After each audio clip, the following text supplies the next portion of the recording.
नामापिते च मधुरं मधुरं स्वरूपम्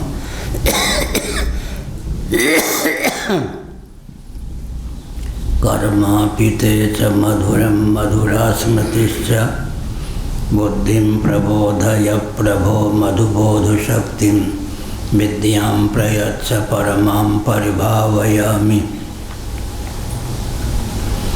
कोमलं कूजयन् वेणुं श्यामलोऽयं कुमारकः वेदवेद्यं परं ब्रह्म भासतां हृदये मम। पूजन्तं राम रामेति मधुरं मधुराक्षरम् आरुह्य कविताशाखां वन्दे वाल्मीकिकोकिलं। निगमकल्पतरोर्गलितं फलं शुकमुखादमृतद्रवसंयुतं पिबत भागवतं रसमालयं। मुहुरहो रसिका भुवि भावुकाः तृणादपि सुनीचेन तरोरपि सहिष्णुना अमानिना मानदेन कीर्तनीय सदा हरि। नारायणाखिलगुरो भगवन्नमस्ते शिवाय नमः शिवलिंगाय नमः। तन्मे मनः शिवसंकल्पमस्तु सर्वे भवन्तु सुखिनः। श्री राम जय जय राम।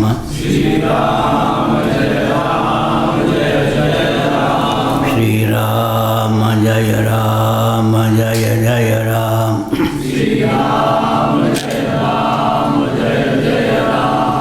राम जय जय राम। श्री राम जय जय राम। श्री राम जय राम। श्री राम जय जय राम। श्री राम जय राम। धर्म की अधर्म का प्राणियों में विश्व का गोमाता की गोहत्या भारत सर्वभूत हृदय धर्म सम्राट श्री स्वामी करपात्री जी महाराज की, श्री जगन्नाथ महाप्रभु की, श्री बलभद्र महाप्रभु की, भगवती सुभद्रा देवी की। हर हर महादेव। गोविंद जय जय गोपाल जय जय। गोविंद जय जय गोपाल जय जय। राधा रमण हरि गोविंद जय जय। राधा रमण हरि गोविंद जय जय। श्री कृष्ण गोविंद हरे मुरारे। श्री कृष्ण गोविंद हरे मुरारे। हे नाथ नारायण वासुदेव। हे नाथ नारायण वासुदेव। गोविंद जय जय गोपाल जय जय। गोविंद जय जय गोपाल जय जय।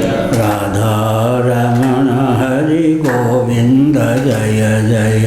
राधा रमण हरि गोविंद जय जय। गोविंद जय जय गोपाल जय जय।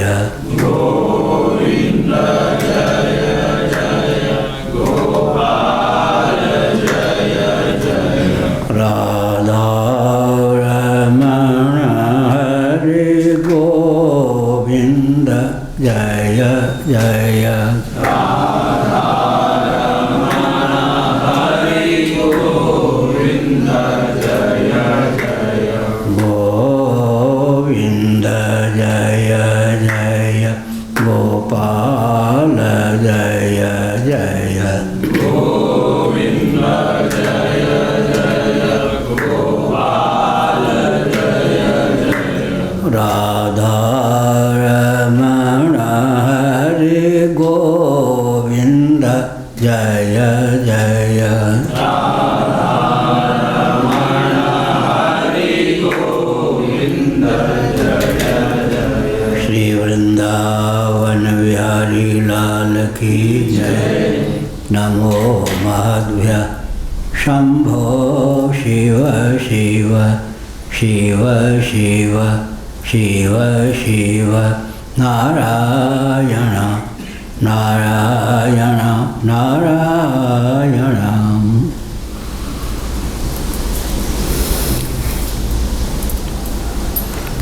श्रीमद्भागवत सप्तम स्कंद अध्याय 14 श्लोक 33 34 35 36।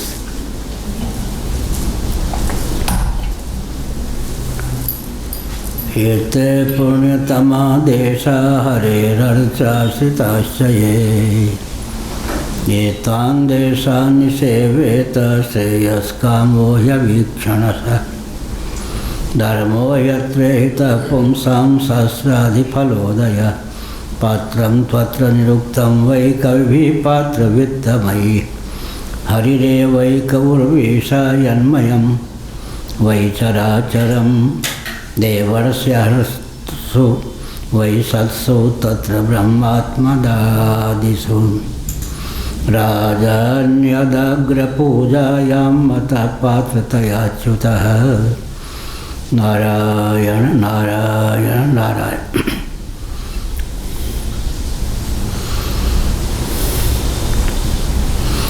पात्रं त्वत्र निरुक्तं वै कविभिः पात्रवित्तमयि। हरिरेवैकौर्वेशायन्मयं वै चराचरम्।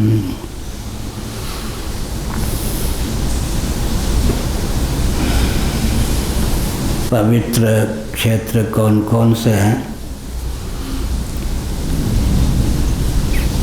इस तथ्य का प्रतिपादन देवर्षि नारद ने युधिष्ठिर जी के प्रति किया। साथ ही साथ यह भी कहा कि एतान देशान निसेवेत श्रेयस्कामो ह्यभीक्षणः। जो श्रेयो जिज्ञासु हैं, कल्याणकामी हैं, ऐसे महानुभाव को पुनः पुनः इन क्षेत्रों का सेवन करना चाहिए, इन देशों का सेवन करना चाहिए। इन क्षेत्रों में रहकर जो पुण्य कर्म किए जाते हैं उनका फल 700 गुण अधिक हो जाता है।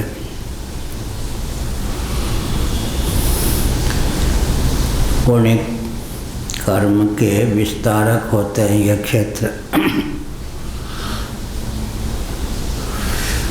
देश काल और वस्तु का महत्व होता है। वस्तुओं में दूर्वा दल है, बिलपत्र है, तुलसी है, शमी है, पलाश है, इन सब का अधिक महत्व है।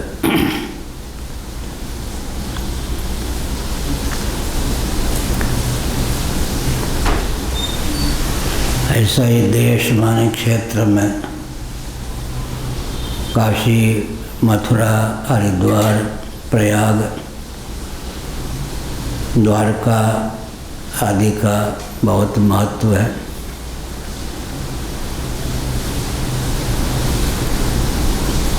मगध में भी गया जैसे तीर्थ का बहुत महत्व है।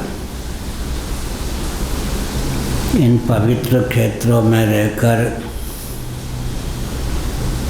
पाप से व्यक्ति को बचना चाहिए और पुण्य कर्म का संपादन करना चाहिए। वे पुण्य कर्म 700 गुण अधिक फल देते हैं। पुण्य को भी चक्रवृद्धि ब्याज से बढ़ा देने की क्षमता पवित्र क्षेत्रों में होती है। इन क्षेत्रों में रहकर पाप से बचना चाहिए, पुण्य का संपादन करना चाहिए। पुण्य की दृष्टि से उर्वर क्षेत्र हैं, यह अभिप्राय है।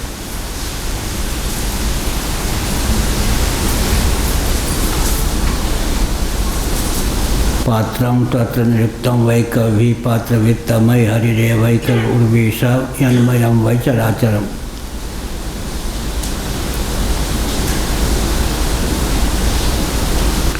पात्र निर्णय के प्रसंग में जो पात्र के मर्मज्ञ, पात्र के गुणों को जानने वाले विवेकी मनीषी हैं, उन्होंने हरिरेवैक उर्वी भगवान को ही सत्पात्र बताया है, क्योंकि भगवान ही एकमात्र सत्य हैं। यन्मयम वही चराचरम, यह जो चराचर जगत है भगवानमय है, भगवान ही इसके उपादान कारण हैं। इसलिए जगत चिदाश्रित है, चिद्विलास है, चिद्विवर्त है, चिन्मय है, अंत में चिन्मात्र है।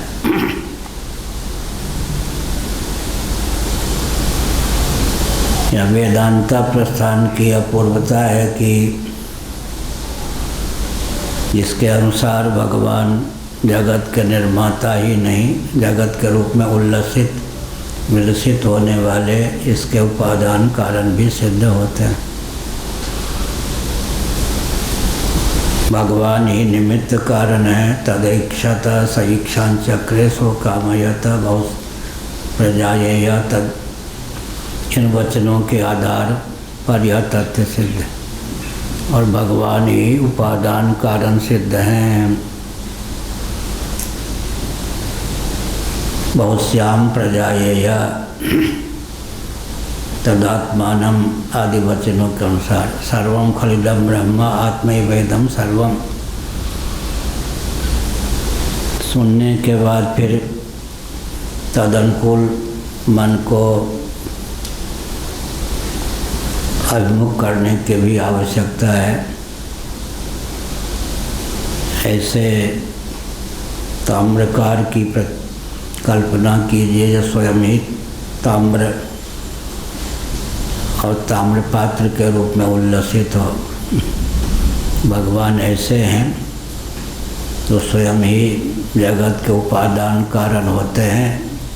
जगत रूप से, नाम रूपात्मक प्रपंच रूप से भगवान ही उल्लसित हैं। इस दृष्टि से जो जगत को निहारता है उसकी दृष्टि में जगत का क्या दिव्य स्वरूप हो सकता है? जगत का कौन सा दिव्य स्वरूप उच्छलित होता है, इस पर विचार करना चाहिए। अब प्रश्न उठता है कि इस तथ्य की सहिष्णुता जीवन में कैसे हो?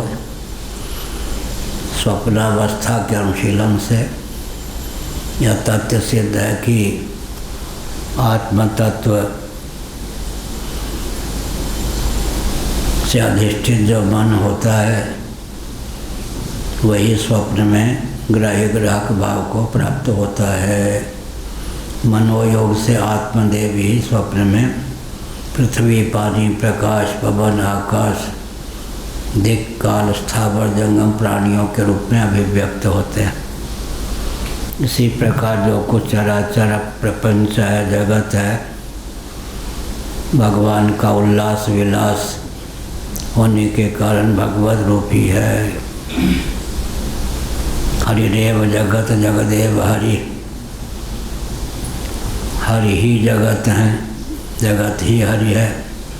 हरिरेव जगत जगदेव हरि, ये भी कह सकते हैं हरिरेव जगत, भगवान ही जगत हैं। और जगदेव में जगत एव को अपि के अर्थ में परिणत कर दे तो जगत भी भगवत रूप ही है। इस प्रकार से हरिरेव जगत जगदेव हरि, अहम ब्रह्म परम धाम ब्रह्माहम परमम पदम, उलट पुलट कर, ताकि एक की प्रमुखता न रहे, दोहरे महावाक्य का प्रयोग किया गया है। सुखदेव जी के द्वारा परीक्षित के प्रति फिर सुखदेव जी महाभाग ने अपनी वाणी को विराम दिया। ये पाँव नहीं छूते, फिर सब हाथ अपवित्र हो जाता है। हरिरेव जगत जगदेव हरि, भगवान ही जगत के रूप में उल्लसित हैं और जगदेव हरि, जगत ही हरि है, अर्थात जगत प्रामाणिक से विचार करने पर भगवत रूप ही सिद्ध होता है।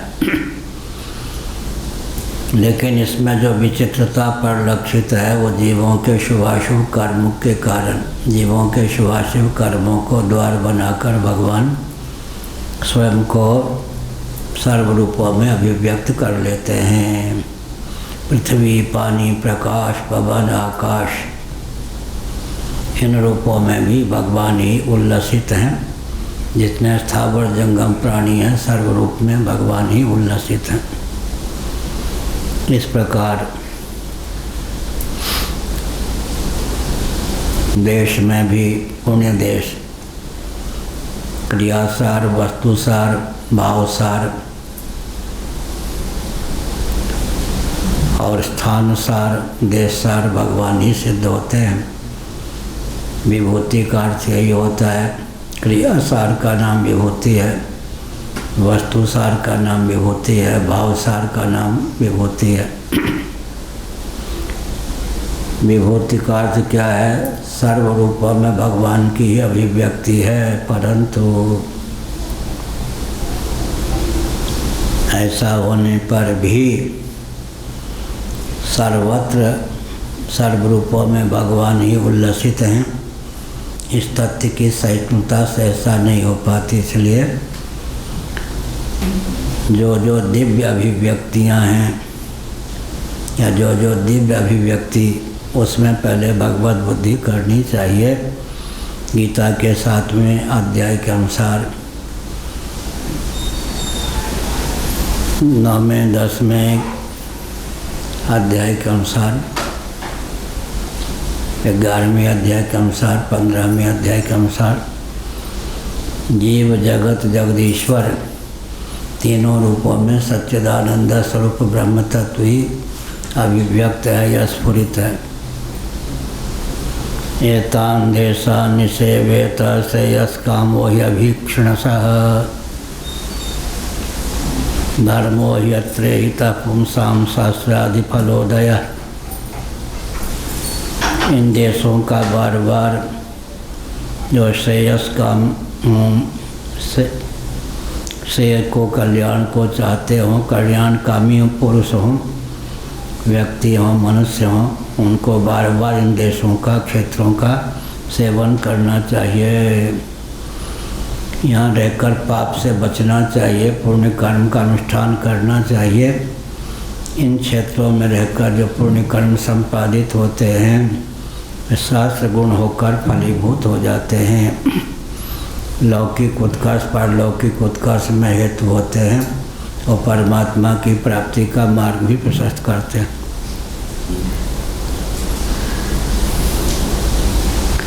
पात्रम त्वत्र निरुक्तम वै कवि पात्र वित्तमय हरिरे वै कौर्वीशा यन्मयम वै चराचरम।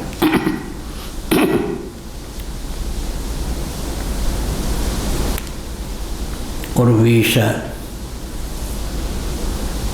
पृथ्वी के ईश युधिष्ठिर पात्र निर्णय के प्रसंग में पात्र के गुणों को जानने वाले विवेकी पुरुषों ने एकमात्र भगवान को ही सत्पात्र कहा है, पात्रवित्तमयी कहा। पात्रवित्तम, पात्रों की परख जिनके जीवन में अच्छी प्रकार से है, उन्होंने भगवान को ही एकमात्र सत्पात्र कहा है। यज्ञ, दान, तप, व्रत सबके विषय भगवान ही हों। भगवत तत्व को लक्ष्य में रखकर ही यज्ञ, दान, तप, व्रत जैसे कर्मों में प्रीति प्रवृत्ति हो, वर्णाश्रमोचित कर्मों के अनुष्ठान में प्रीति प्रवृत्ति हो। भगवदर्थ कर्म भगवत प्राप्ति में हेतु हो जाते हैं। जो यत् करोसि यदश्नासि यत् जुहोसि ददासि यत् तपस्यसि कौन्तेय तत्कुरु समदर्पणम्। जो कर्म करते हैं भगवदर्थ शास्त्रीय विधा से जीवन यापन करने पर ऐसा होता ही है। कई बार हमने बताया, सनातन धर्मी भगवान को भावना की प्रगल्भता से योग निद्रा सुलभ कराकर फिर सोते हैं। भगवान को जगाने की भावना से जगते हैं। भगवान को स्नान कराने की पात्रता संवर्धित करने के लिए स्नान करते हैं। सनातन धर्मियों के यहाँ भगवान को भोग लगाने के लिए भोजन बनता है। भगवान का लगा हुआ जो भोग है उसी को सनातन धर्मी प्रसाद समझ करके सेवन करते हैं। सब कुछ प्रतीकोपासना की दृष्टि से विचार करें तो भगवदर्थ ही होता है। स्वतंत्र कोई चेष्टा नहीं, स्वार्थ परमार्थ की सिद्धि के लिए ही है व्यवहार, परमात्मा की समुपलब्धि अभिव्यक्ति के लिए ही है। स्वतंत्र कोई व्यवहार को स्थान ही सनातन धर्मियों के यहाँ नहीं। तदर्थे खिल चेष्टितम, या भगवदर्थ ही सारी चेष्टा होनी चाहिए। या यन्मयम वै चराचरम, भगवन्मय ही चराचर है। चराचर को भगवन्मय देखे, भगवान के प्रति ही सुलभ सामग्री को समर्पित करे, अपने देहेंद्रिय प्राणांतकरण सहित स्वयं को भी भगवान के चरणों में ही निवेदित करे भावना की प्रगल्भता से। श्री रामानुजाचार्य महाभाग ने भगवद गीता के दूसरे अध्याय के भाष्य के संदर्भ में इस तथ्य को उद्भाषित किया कि भगवान के प्रति हम समर्पित हैं। शरणागति जो है कर्तव्य नहीं है, शरणागति की अनुस्मृति कर्तव्य है। जैसे जल तरंग बुद्ध फेन जल के प्रति ही समर्पित होते हैं, जल ही उनका उदय स्थान, निलय स्थान, विलय स्थान होता है, वैसे ही भगवान के प्रति तो सब कुछ समर्पित। हमारी सब चेष्टा भगवत प्रेरणा से, भगवान के सानिध्य से, भगवान की विद्यमानता से ही है। आवश्यकता यह है कि हम भगवान के प्रति इस तथ्य का अनुस्मरण करके समर्पण करते जहाँ ये अभिप्राय। शरणागति स्वतः सिद्ध है, उसकी अनुस्मृति ही आवश्यक। ये सब भींग गए, ठंड लगती होगी।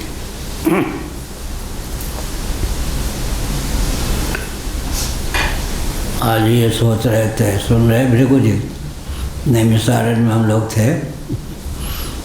एक वट का वृक्ष था, श्रावण भाद्र में उसके नीचे हम लोग बैठे होते थे। तो वहाँ के दंडी स्वामी पूज्यपाद नारायण सरस्वती जी महाराज थे। इतनी सी छतरी थी, सीमेंटेड, उसके नीचे होते थे और 3 घंटा 2 घंटा से कम वो प्रवचन नहीं करते थे। हम लोग भीगते हुए सुनते थे। हाँ क्या, हाँ ऐसा तो आजकल तो कुछ श्रोता मिलेगा। भीगते हुए ही वर्षा में।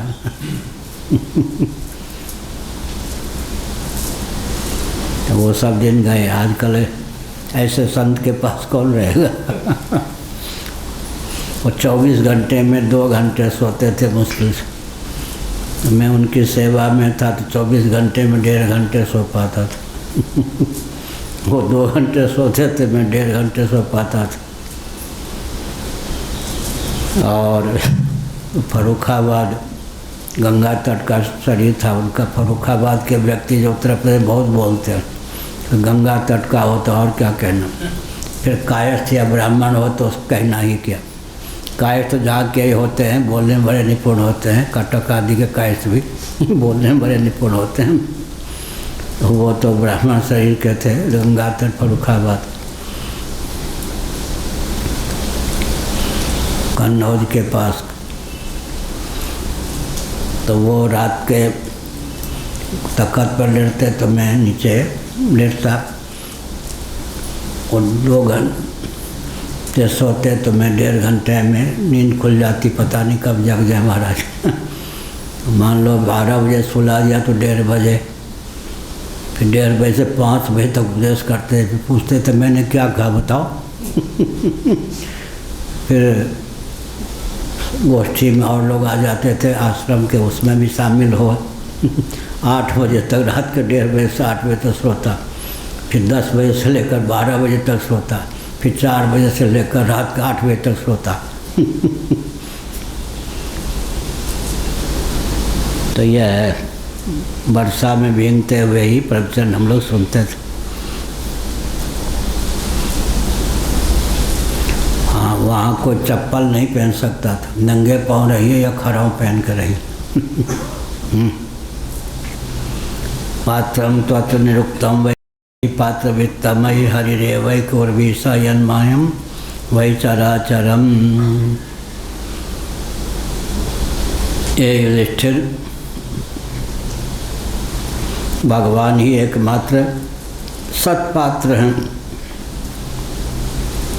चराचर जगत उन्हीं की अभिव्यक्ति होने के कारण उनका स्वरूप ही है। तो जहाँ जहाँ दृष्टि जाए वहीं वहीं भगवत तत्व की स्फूर्ति हो, यही समाधि है।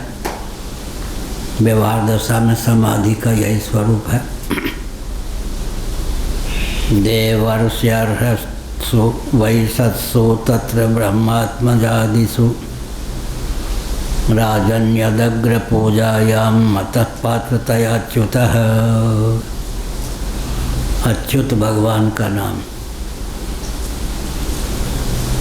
देवर्ष्यर्हसु वै सत्सु तत्र ब्रह्मात्मजादिषु राजन्यदग्र पूजायां मतः पात्रतया अच्युतः। बढ़िया, अग्र पूजा।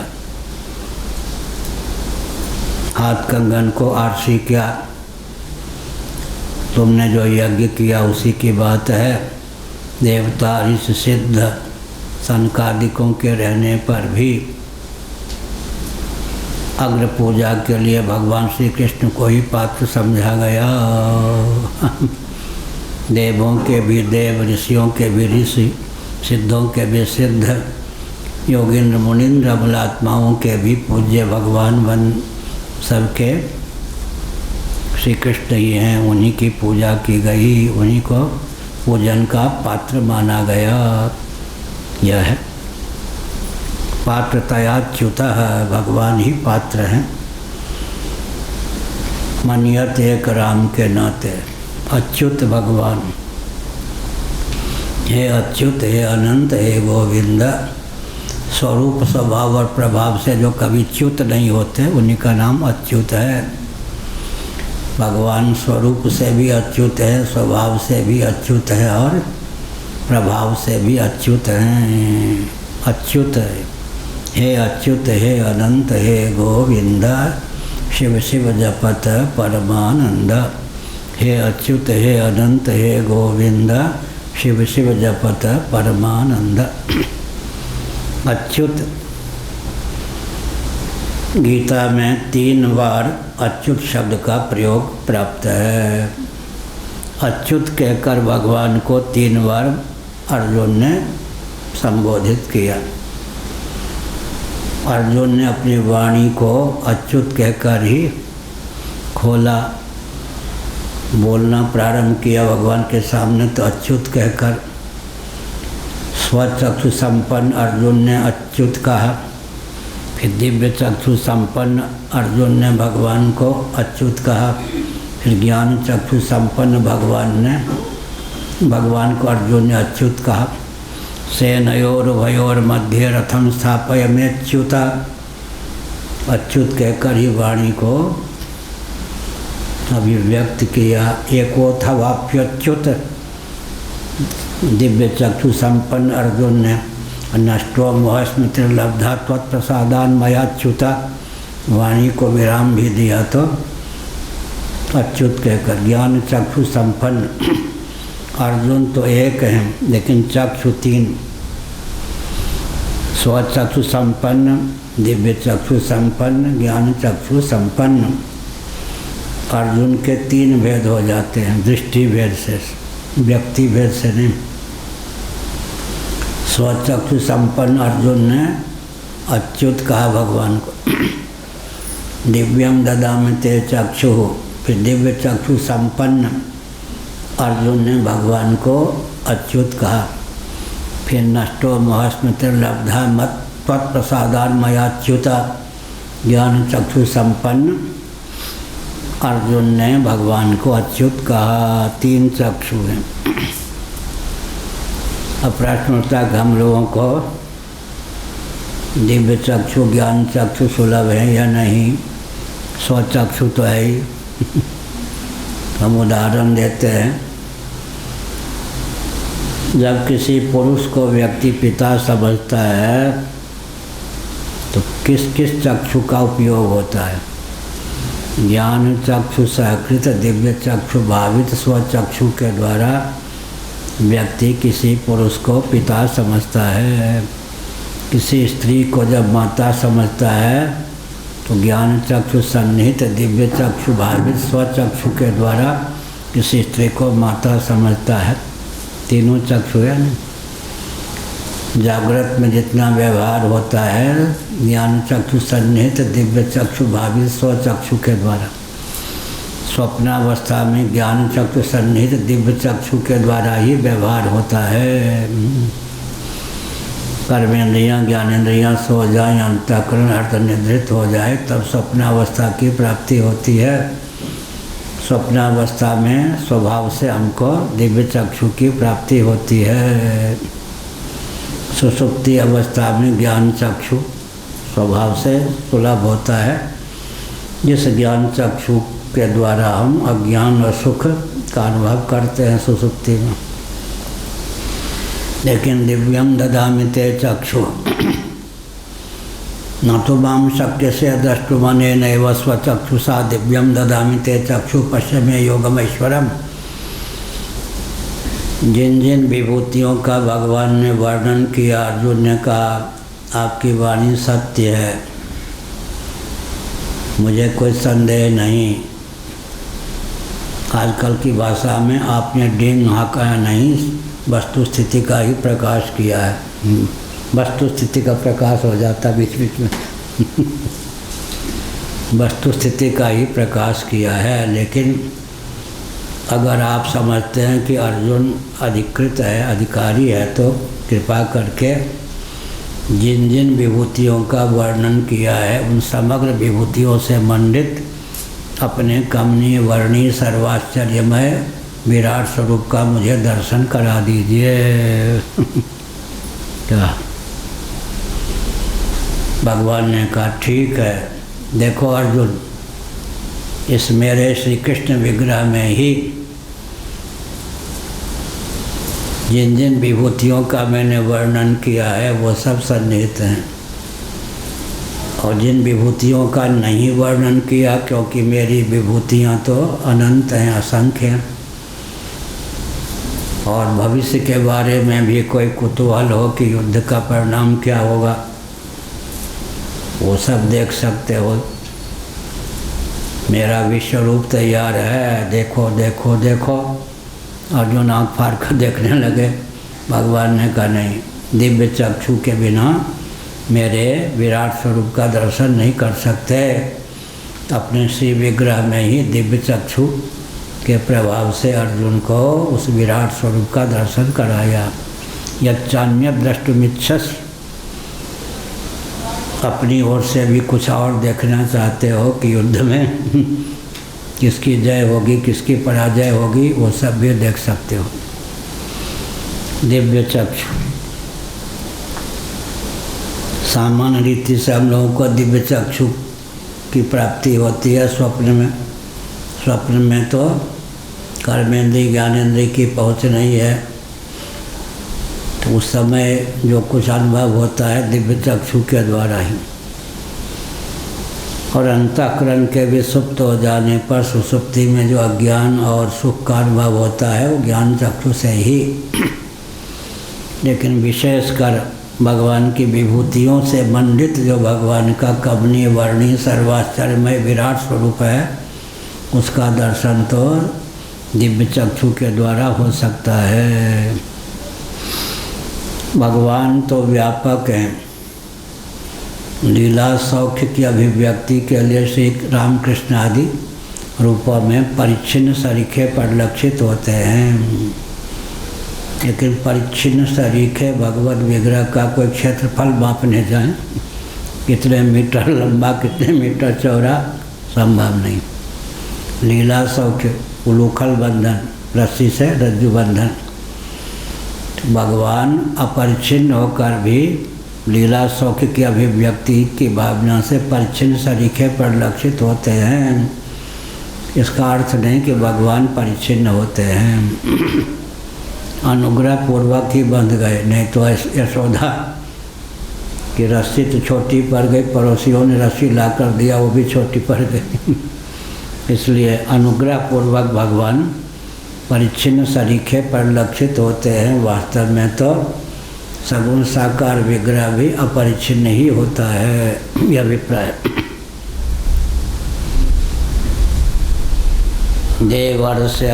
देवर्षर्हस्तु वै सत्सु तत्र ब्रह्मात्मजादिषु राजन्यदग्रपूजायां मतः पात्रतयाच्युतः। तुम्हारे यज्ञ की ही तो बात है ना। देवता ऋषि सिद्ध और सनकादि के रहने पर भी अग्र पूजा के लिए श्री कृष्ण को ही पात्र समझा गया।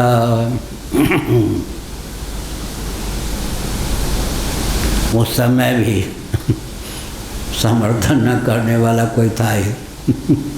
मौसेरा भाई आदि, शिषपाल आदि, कुछ लोग होते हैं कि भगवान के समय भी मेरे साथ खेलने वाला ये रिश्तेदार नातेदार ये भगवान हो गया, मैं तो कुछ नहीं। ऐसा थोड़े हो सकता। ऐसा नहीं कि वो भगवान को भी सब भगवान ही मान लें क्या। उस समय भी विरोध करने वाले माई के लाल होते ही थे।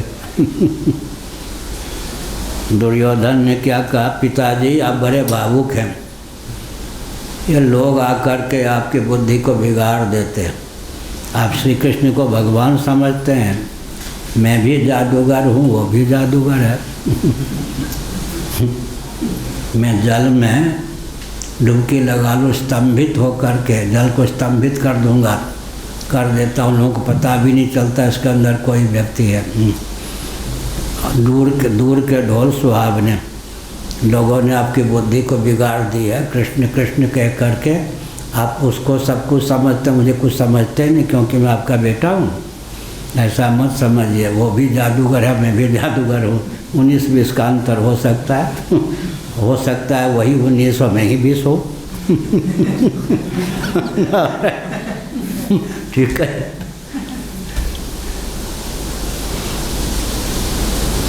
इसलिए ऐसा नहीं समझना चाहिए कोई चुनौती देने वाला माई का लाल है नहीं, क्या होता ही है।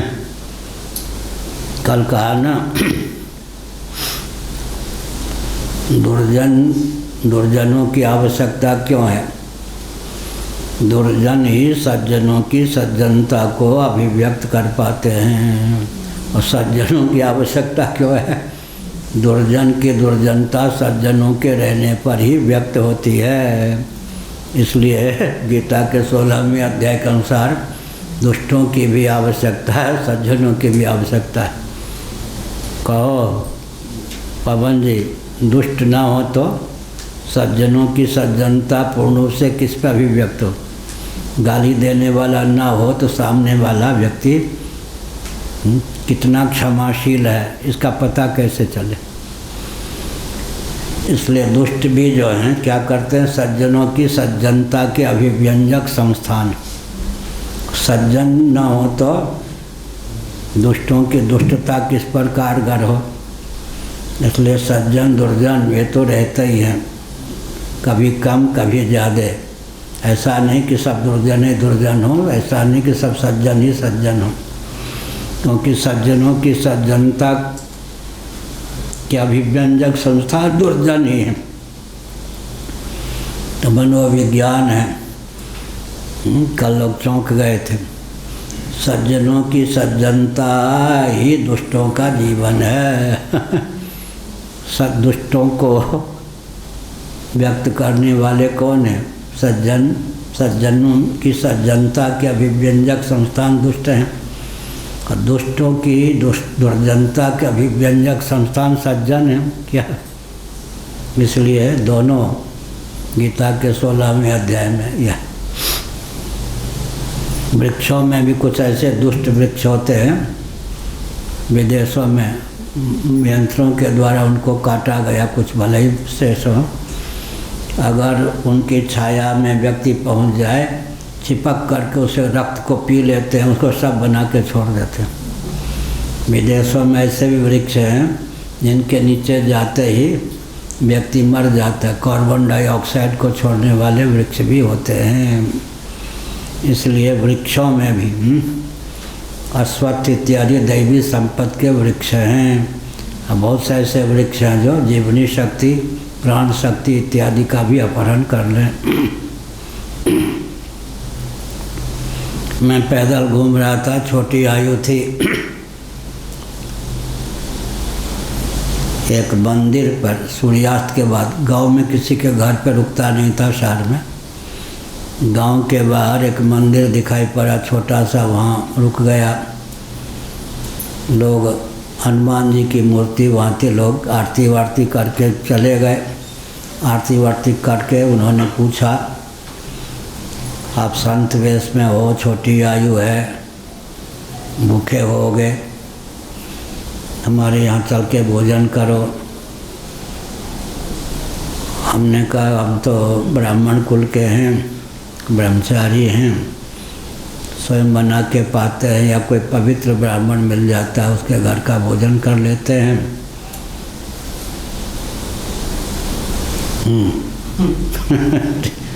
मनन करते करते झुक जाता है शरीर।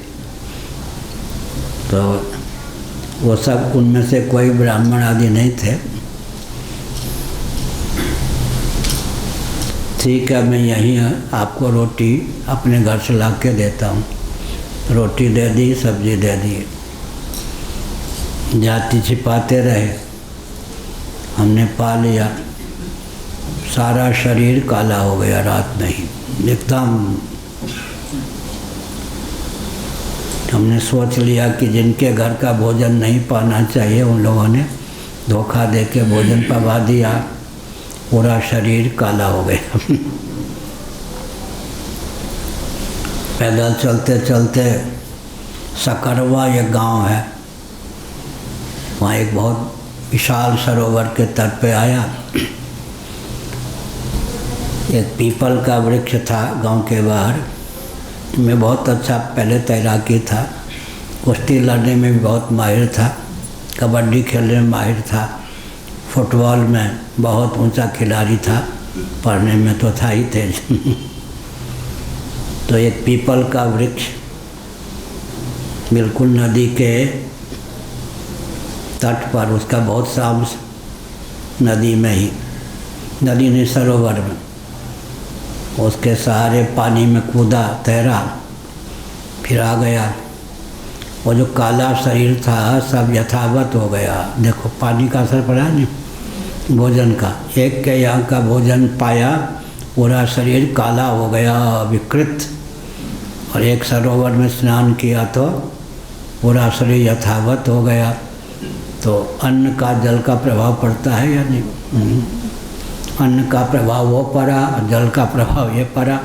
जो विकृति शरीर में आ गई थी उस सरोवर में संतोषी लाल या कोई थे, बाद में मालूम पड़ा नैमिषारण्य वालों के शिष्य, उनका गाँव सकरवा, वहाँ के सरोवर में स्नान करने से वो दिव्यता हुई। पूरा शरीर जो काला पड़ गया था वो सब कालिमा हट गई। तो जल का भी प्रभाव पड़ता है या नहीं? अन्न का भी प्रभाव पड़ता है। तिब्बत आदि में दलाई लामा आदि को मालूम होता है, ऐसा एक कुंड है जहाँ स्नान करने पर व्यक्ति की आयु दीर्घ होती है, स्वास्थ्य भी ठीक रहता है। तो जल में भी दैवी संपत्ति, आसुरी संपत्ति की धारा होती है। इसीलिए संकेत किया। 6 बज गया। राजन यदग्र पूजायाम मता पात्रतया अच्युता, भगवान अच्युत सबकी दृष्टि में उत्तम महापुरुष सत्पुरुषों की दृष्टि में अग्र पूजा के पात्र गिने गए, इन्हीं की पूजा हुई। जीव राशि विराकीर्ण अंड कोशाघ्रिपो महान तन्मूलत्वादच्युतेज्या सर्वजीवात्म तर्पणम। बहुत बढ़िया। 36 यह ब्रह्मांड जो है असंख्य जीवों से भरपूर है, स्थावर जंगम सब प्राणी। कल तो हमने कहा था महाभारत आदि के अनुसार पृथ्वी भी कोई प्राणी ही, कोई जीव तपोबल से पृथ्वी भी हो जाता है, जल भी। कि गंगा यमुना सरस्वती सब वहाँ की देवियाँ हैं यानी आपस में श्राप के ब्याज से वो मर्त्यलोक में आकर कोई गंगा हो जाती हैं, कोई यमुना हो जाती हैं, कोई सरस्वती हो जाती है। क्या तो पृथ्वी के रूप में भी, जल के रूप में भी, सूर्य चंद्र के रूप में भी, अग्नि के रूप में भी प्राणी ही हैं। यह असंख्य जीवों से भरपूर यह जगत है। हमारे आपके शरीर में भी रक्त के एक एक बूंद में कफ इत्यादि में न जाने कितने जीवाणु हैं, कितने प्राणी हैं। असंख्य जीवों से भरपूर यह ब्रह्मांड है। यह एक महावृक्ष के समान है। इसके मूल कौन है? भगवान ही, भगवान श्री कृष्ण इसके मूल हैं। ऊर्ध्व मूल मदशाख मस्वत्थम प्राहुरव्ययम। ऊर्ध्वम माने उत्कृष्टम, ऊर्ध्व का अर्थ है उत्कृष्ट। सबके मूल में, सबके कारण भगवान ही हैं। भगवान श्री कृष्ण परमात्मा युधिष्ठिर जी को कहा नारद जी ने, सबके मूल हैं। इसलिए उनकी पूजा समस्त जीवों की आत्मा, उनकी पूजा से समस्त जीवों की आत्मा तृप्त हो जाती है, सब जीव तृप्त हो जाते हैं। भगवान के प्रति निवेदित जो सामग्री है, भगवान विराट हैं, विश्वरूप हैं, सबके पोषण में वो सामग्री प्रयुक्त और विनियुक्त होती है। यह अभिप्राय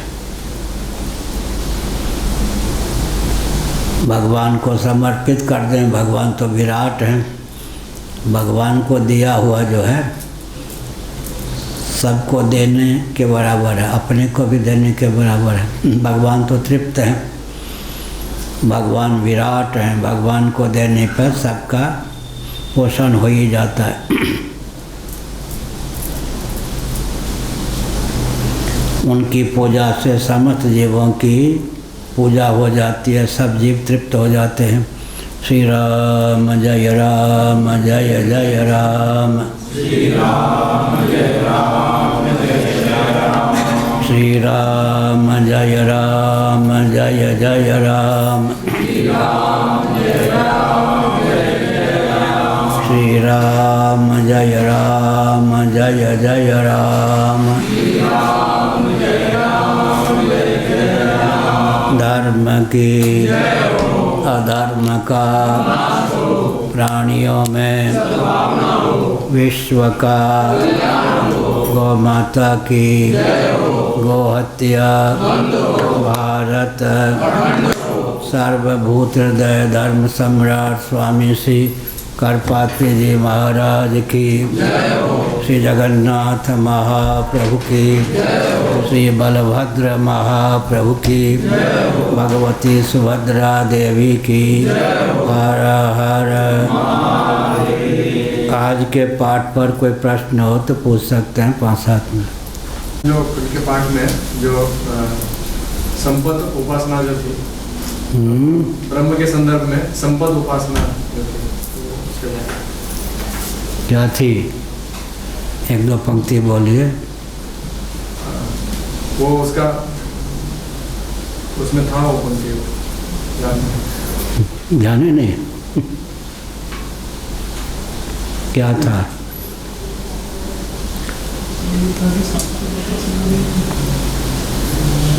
पुस्तक तो है ही। ये नहीं, हाँ, वृंदावन में क्या था? संपद उपासना में ऐसा नहीं होता है जिस तरह के आत्म तत्व का व्याख्यान इसमें हुआ है। वो संपद उपासना नहीं है, ये साक्षात ब्रह्म के ब्रह्म तत्व। ऐसा है ना कि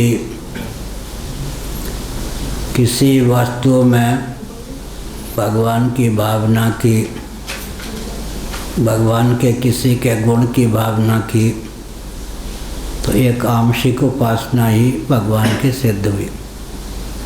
समग्र विभूतियों से अतीत जो भगवान है, क्योंकि उनकी अभिव्यक्ति सर्व विभूति है। जैसे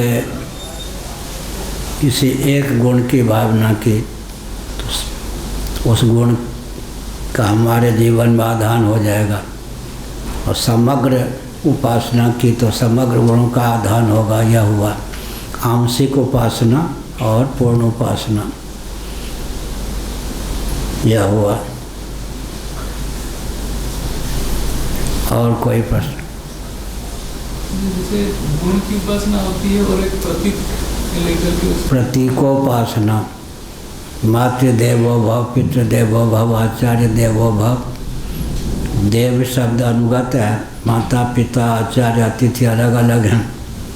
साक्षात देव माने परमात्मा की उपासना न कर सके तो प्रतीकोपासना, माता में देव बुद्धि, पिता में देव बुद्धि, आचार्य में देव बुद्धि, इसी प्रकार से अतिथि में देव बुद्धि, यह हुआ। साक्षात उपासना माने साक्षात भगवान में ही भगवत बुद्धि। प्रतीकोपासना में प्रतीक, शालग्राम में विष्णु भगवान की उपासना भगवान शंकराचार्य ने उदाहरण दिया। शालग्राम में नर्मदेश्वर में शिव बुद्धि से उपासना, प्रतीकोपासना। पति की नारायण बुद्धि से उपासना, प्रतीकोपासना। और कुछ काल आपने थे तो पूजा करने की विधि, इसमें कौन सा विद्या? मंत्र ऊपर है, तंत्र नीचे है, बीच में है, और यंत्र सबसे नीचे। देवता का कारण शरीर मंत्र होता है, सूक्ष्म शरीर तंत्र होता है, स्थूल शरीर यंत्र होता है। श्री यंत्र इत्यादि है यानी देवता का कारण शरीर मंत्र होता है, सूक्ष्म शरीर तंत्र होता है, स्थूल शरीर यंत्र होता है। हमारा आपका यह स्थूल शरीर यंत्र प्रधान है, सूक्ष्म शरीर तंत्र प्रधान है, कारण शरीर मंत्र प्रधान है। हम देवता के स्थान पर हैं आप। तो ये बिना यंत्र के देवता प्रसन्न नहीं होते। सूर्य तापनीय उपनिषद में है,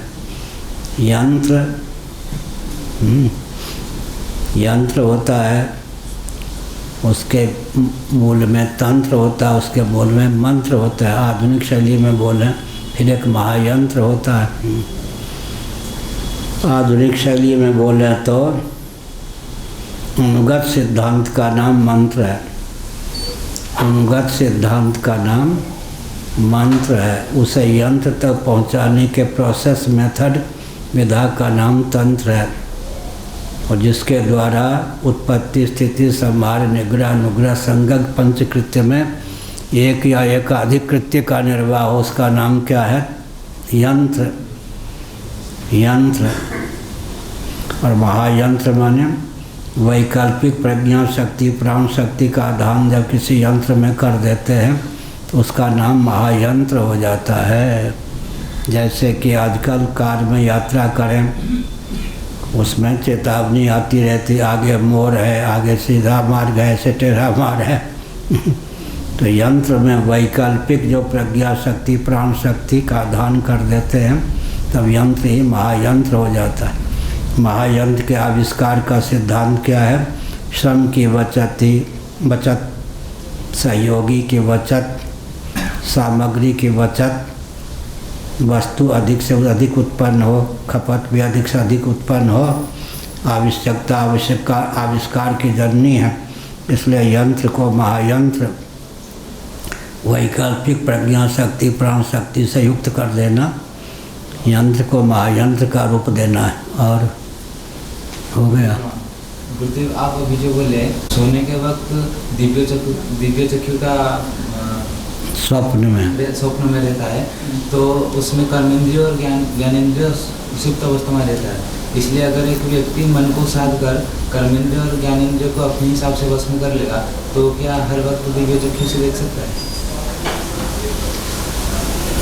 स्वप्नावस्था में विचार किया गया कि अत्रायम पुरुषा स्वयं ज्योतिर्भवति, उपनिषद बृहदारण्यक आदि।